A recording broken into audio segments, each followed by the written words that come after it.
Walking into what I thought was an ordinary Saturday night gathering, I was greeted by a scene straight out of a nightmare. The dimly lit room was adorned with streamers and balloons, and at the center of it all stood my fiancée, arm in arm with my twin brother, surrounded by a crowd of familiar faces cheering and clapping.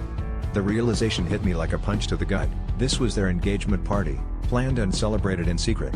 My heart pounded in my chest, the betrayal slicing through every fiber of my being. I stood frozen, watching them bask in the spotlight, their smiles a cruel mockery of my trust.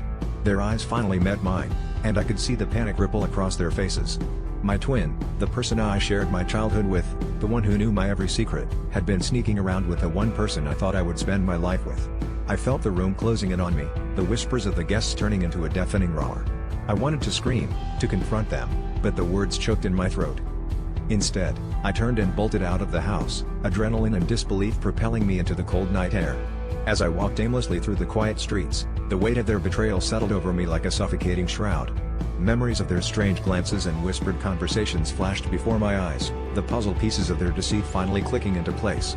I felt like a fool, blinded by love and trust, oblivious to their treachery unfolding right under my nose.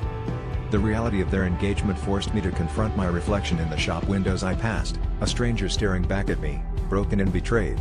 In that moment, I realized that the deepest wound was not their infidelity, but the betrayal of my own instincts, the internal conflict of loyalty to family versus the pursuit of my own happiness. As I walked away from the life I thought I knew, the bitter truth was clear: sometimes the people closest to you are the ones who twist the knife the deepest.